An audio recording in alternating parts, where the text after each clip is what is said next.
Hello and welcome back to the Usage Report podcast. I am your host, Josh Shepardson, and you can follow me on Twitter where I post as @bchad50.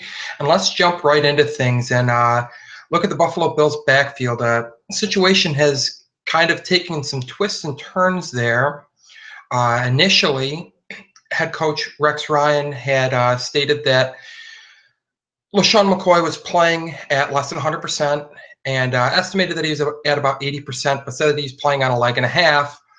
When asked about possibly sitting him down and letting the hamstring rest and recover, Ryan said that he'd rather have Shady at 80% than rest him. But as time has gone on since the end of that game, the new reports are that he is likely to sit out this weekend, and that means a heavy dose of Special K Carlos Williams. The Bills' fifth-round pick out of Florida State has looked fantastic. He played 22 snaps to LaShawn McCoy's 35 this week. He actually had one more carry than McCoy, but he totaled almost 100 more yards, 110 yards rushing for Carlos Williams to 16 for LaShawn McCoy.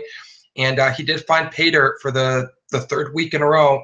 Three games played as a pro, touchdown in each for Carlos Williams. It's not supposed to look this easy. He's looked great as a runner. As a Bills fan, as you can see in the background here, as you'd guess, I've watched all three of their contests so far. He's looked great. He's a big back. He's bounced off tackles. He's required multiple tacklers to bring him down, showing off some speed, willing to take the ball in between the tackles. But when he ends up in these piles, he's bounced out a few times and proven to be very hard to take down, showing some breakaway speed as well, looking really sharp. Almost a must-play in DFS cash games this week if Shady's out, based on the fact that he's going to cost nothing, and the Bills' ground and pound attack has been fantastic this year. And in season-long leagues, he needs to be rostered in leagues of all sizes. Great spot start this week, possibly as good as an RB2 this week. At worst, he's a strong flex. And if he continues to run well, obviously they're not going to completely phase out Shady McCoy. That's not the plan there, but if Williams has a banner showing, I'm not going to suggest that McCoy will get Wally pipped, but it will certainly open up some opportunities for Williams to continue to get touches even after McCoy is healthy. So if he's still on your waiver wire, he is worth the top priority. He's worth a big fab bid. Go out and get yourself some Carlos Williams, even if it's just a plug and play this week. But the long-term upside looks pretty good too. Looking at another backfield situation that isn't quite as rosy is the one in Cincinnati with Jeremy Hill and Giovanni Bernard. The Bengals raced out to a big lead, so we can't blame game script and the Bengals having to play catch-up on Hill only getting 26 snaps to Bernard's 51.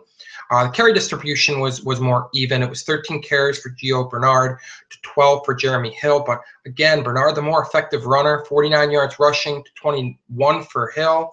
4 targets in the passing game and 3 receptions for Bernard. 0 and 0 for Hill in the passing game. So right now, it's the outlook's pretty bleak for Jeremy Hill, but you can't cash out at this point.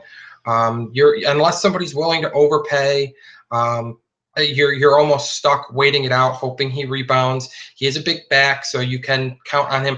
As long as the fumbling issues are reeled in, you can count on him getting the goal line work, so you'll at least have some vulture touchdown potential. But obviously, if you drafted him in the first round or high second round, you are expecting a lot more than that. But things not looking positive for Hill at this point. Bernard's stock way up, as now he's certainly in play as a flex option and a DFS option, as long as he's continuing to get the lion's share of the snaps there. And even if he carves out a 50-50 role, his pass catching skills make him a valuable flex play in PPR leagues and any DFS site that counts a point or even a half point per reception. Looking at another running back situation, let's head to Dallas, where Joseph Randle has basically asserted his stranglehold on feature carry duties, not just feature back duties, though. He played 24 snaps. Darren McFadden's 11, carried the ball more than twice as many times, 14 carries to 6 for McFadden, more than doubled him up in yardage, 87 yards for Randle to 35 for McFadden. McFadden found the end zone once. Randle found it 3 times. So Randle definitely the feature back there as a ball carrier, But this is a little bit of a tricky situation as Lance Dunbar played 20 snaps to Randle's 24. He clearly has a big role in this passing game as a receiver. So you do have to keep that in mind here in Dallas, especially with Whedon under center. There is a potential that they fall behind if Whedon gets turnover prone and have to play catch up with their pass catching back, Lance Dunbar. But Joseph Randle is a capable pass catcher, certainly not a terrible back. He'll chip in some receptions, and he did total 6 receptions on 6 targets this week. So definitely a viable pass catcher. I think you'll see some situations where both Randle and Dunbar are on the field together. Dunbar out possibly lined up as a receiver or even both in the backfield. So Randle's basically turned himself into a solid RB2 at this point, and Dunbar is a fringe RB2 in PPR leagues as long as they're going to continue to target him heavily in the passing game. Next up is the Denver Broncos running back situation. It's a little bit the snap totals are a little bit skewed by Anderson having to leave the field for a bit. He did suffer a head-to-head collision that resulted in needing to go through the NFL's concussion protocol. Played 35 snaps to Ronnie Hillman's 24. So he did still get 11 more snaps in Hillman, even leaving the field for a little bit. The carry distribution was 8 for Anderson to 7 for Hillman. Neither back did much with their carries. 18 yards rushing for Anderson, 13 for Hillman.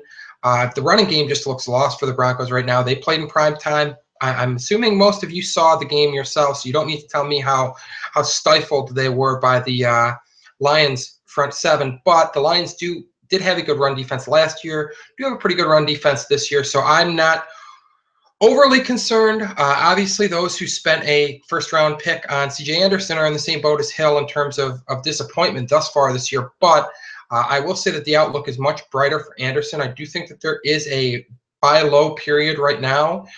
If you are an Anderson owner, I would hold tight.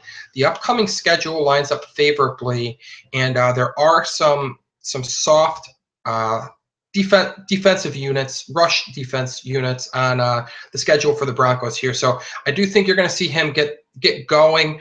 Hillman might have some fringe value too. And if Anderson doesn't rush effectively, Hillman obviously, I believe at this point, will have a chance to carve out a more significant role. I do think that the Broncos' rushing attack as a whole is going to improve, though. So both backs should be owned. If you're an Anderson owner and Hillman is available or can be had for cheap, it might be worth go ahead and handcuffing him. I don't typically like handcuffing backs, but I do think that Broncos' running situation will improve vastly here in the coming weeks.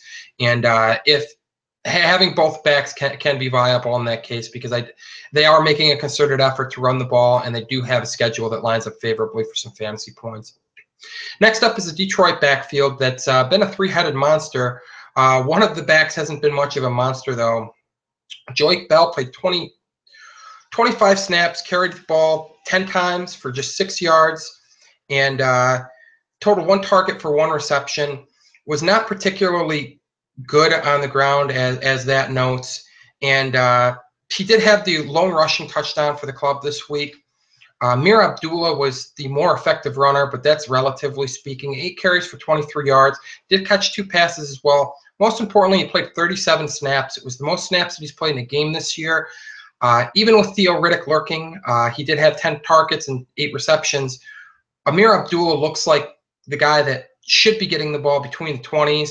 And if Joique Bell's going to continue to look this bad, Abdullah's going to end up getting some goal line work as well. Now is buying time for Abdullah, I believe. If you don't own him, kick the tires on him. Maybe float one of these hot starters like a Rashard Matthews, or perhaps a guy like Ruben Randle coming off of a big game who some people had some expectations for. His value is going to be down a bit with Victor Cruz likely returning this week, so might be hard-pressed to sell Ruben Randle for Amir Abdullah, but worth kicking the tires if you need some running back depth, or if you just have some extra receivers kicking around and would like to buy low on Amir Abdullah. Surface stats just aren't there yet. He did have that explosive week 1 game, but I do think you might have some antsy owners that would be willing to cash out if they could get something that they believe is of equal value and maybe performed better so far. The New England Patriots backfield, we expect it to be a mess this year. mostly just because that's what Bill Belichick does. He makes a mess out of the backfield by utilizing the strengths of multiple running backs. But Dion Lewis had another stellar game in a blowout.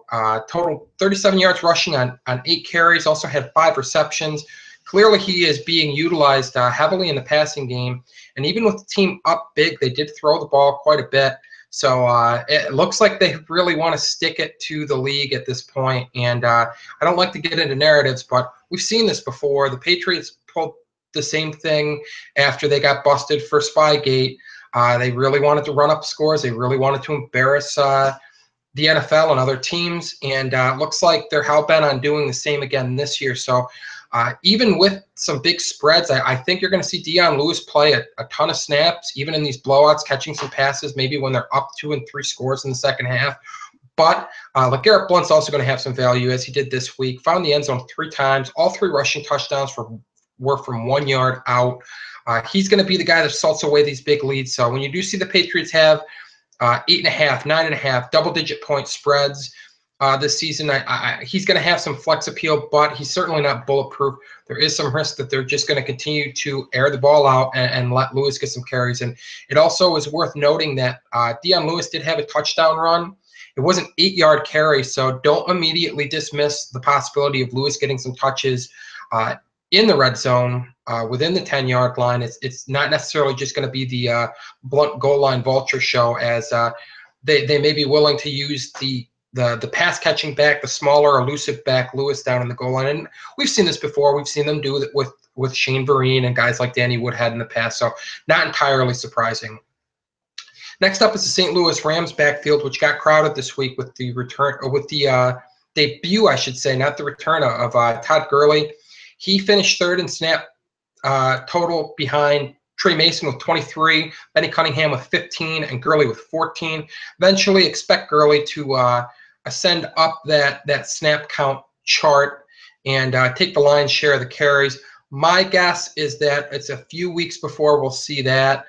They play the division rival Cardinals this weekend, and that is not a good matchup for Gurley and the Rams. Very opportunistic defense that is just hung a huge number on the 49ers, and they've been hanging numbers on everybody so far this year. Rams just don't have the firepower to keep up. This seems like a game where Benny Cunningham, their pass-catching back, is going to get a little bit more work probably, and maybe they take it easy on Gurley. Maybe they get him some garbage time looks, but I don't expect him to see a huge snap count bump this week. Maybe he'll get over 20, but my guess is that after their Week 5 showdown with the Packers, you'll see them go into the bye week, get Gurley ready to come out of that bye week as the feature back, and he comes out to a perfect Week 7 matchup, the 6th game of the season for the Rams, and that's against the Browns run defense that is just awful against the run. They were gashed by Latavius Murray this weekend, and they are not a good run defense. They've been beaten up this year. They were beaten up last year, so I do think that's the time for Gurley's potential coming out party at the NFL level. So if he has a down week this week and maybe he's not utilized much the following week against Green Bay, there could be a buy low opportunity there for Gurley. But most likely Gurley owners that drafted him knew that they were in for a little bit of a wait before he would have a chance to cash in and provide them fantasy value. But there is also that possibility that the drafter in your league who selected Gurley just fell in love with the shiny new toy, the first-round pick, a top 10 pick, and there might be some impatience shown if he does not have a big game before the bye week. So monitor that situation, but the other backs I don't have much use for. Next up is Seattle. There's no question who the lead dog is there, Marshawn Lynch, but he aggravated a hamstring injury. Pete Carroll downplayed the injury, saying that they checked it all out and there's nothing to be alarmed about, but he didn't go into timetable for when Lynch would be completely healthy. If Lynch is out, the initial assumption was, by most, I believe, was that Fred Jackson would be the handcuff to own behind Lynch, or the man that would take over the reins, but it was actually Thomas Rawls who played 34 snaps to Jackson's 21, carried the ball 16 times, 2 carries for Jackson, and Rawls ran for 104 yards, was very efficient, picking up 6.5 yards per carry. And at this point, he's a must-grab in everything but the shallowest of leagues. And even in 10-teamers, unless your bench is extremely shallow, any chance you have to get a feature back in an offense that predicates itself on running the ball, you go ahead and do that. So unless it's the absolute shallowest of leagues, you're going to want to grab Thomas Rawls, see how things shake out with Lynch's injury, and then as we get closer to the weekend, you'll have a better idea of whether he's usable or not. But definitely he should not be on waiver wires at this point. Looking at maybe the most frustrating running back situation in the league, for the purposes of determining who a feature back is at this point, Tennessee Titans, another week, another leading rusher. Antonio Andrews had 12 carries for 49 yards after being inactive for the first 2 weeks of the season. So it looks like Coach Wiz is more than willing to go full-blown committee here. Terrence West, who actually carried the ball a dozen times in week 1, or 13 times in week 1, wasn't even active for this game. Bishop Sankey was not effective on the ground. Did have a little bit of success in the air on his 2 receptions, but he only played 18 snaps.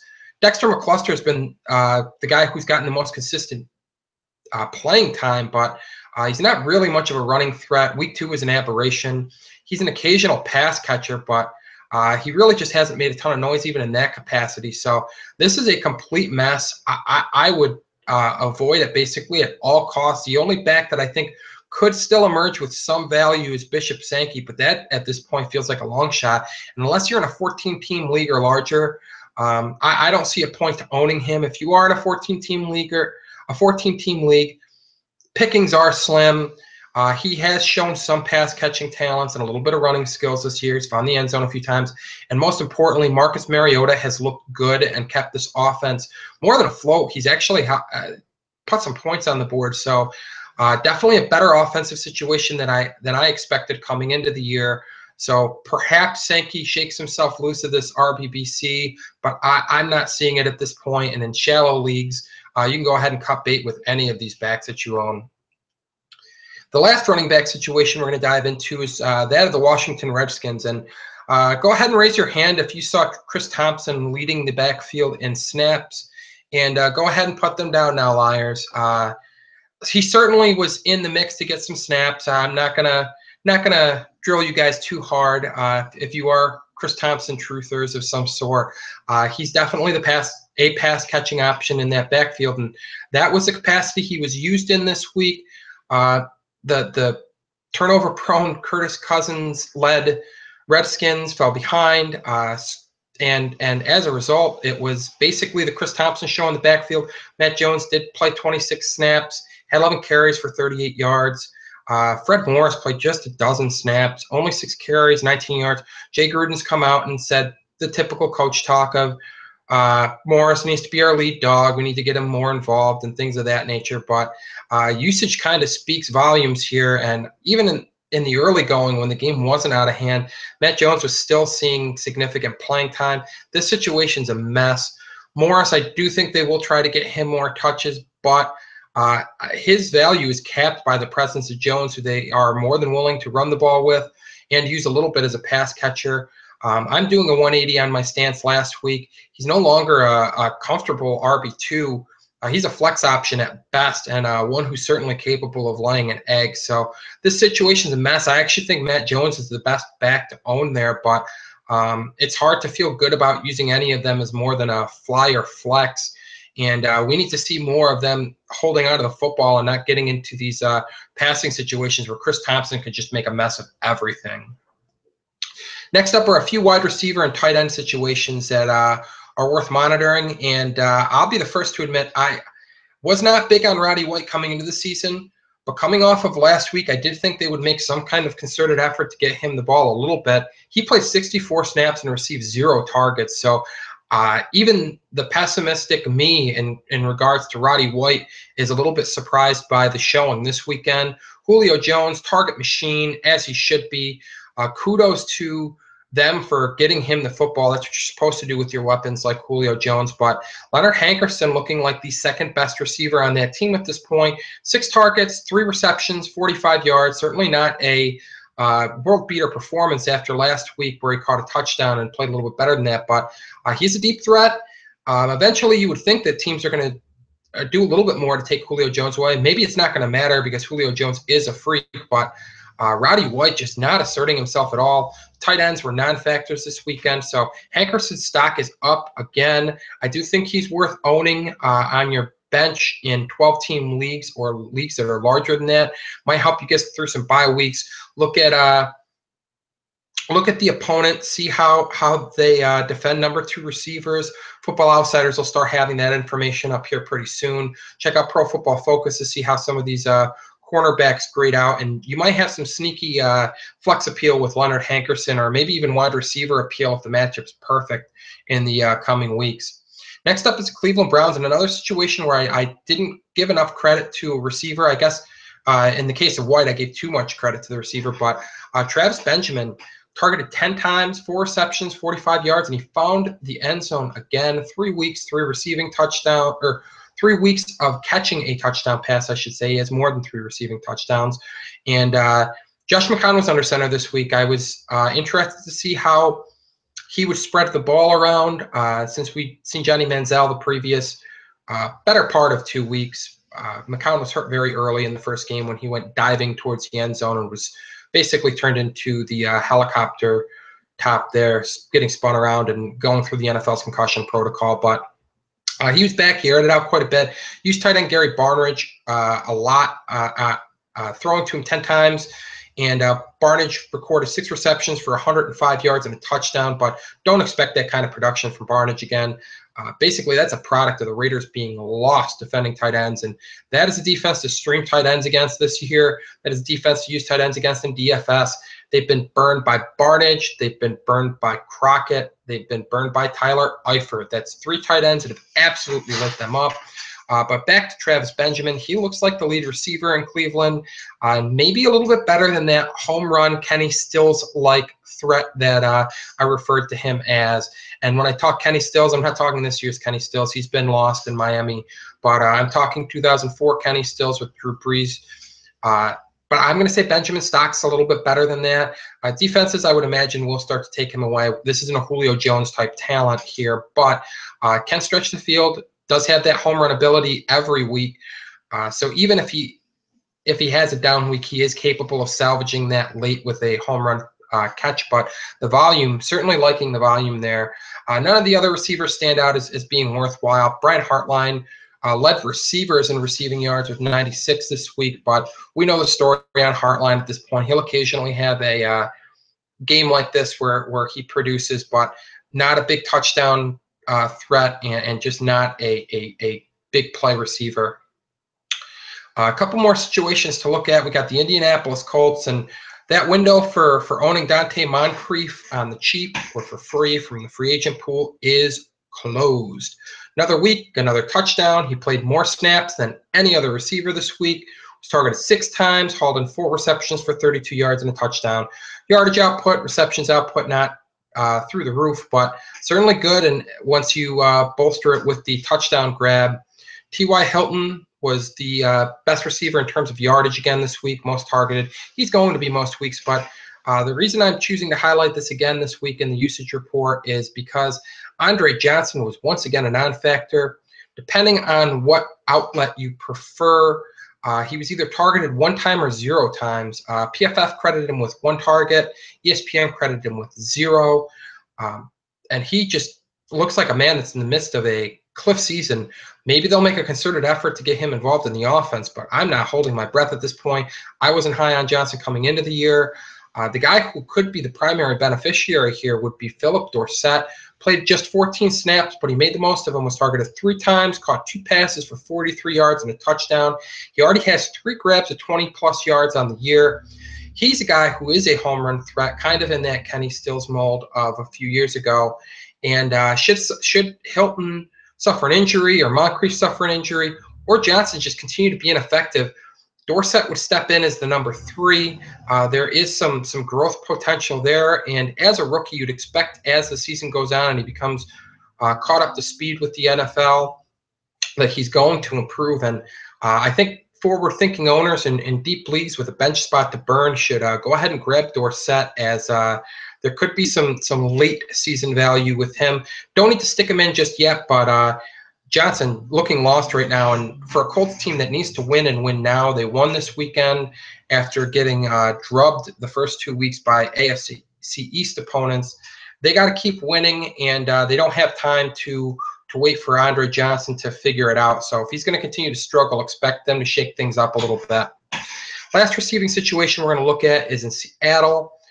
The guy to know here is Jimmy Graham, and that's not a shocker. That was the expectation coming into the year. He fetched a pretty price for the Saints, first-round pick and then some.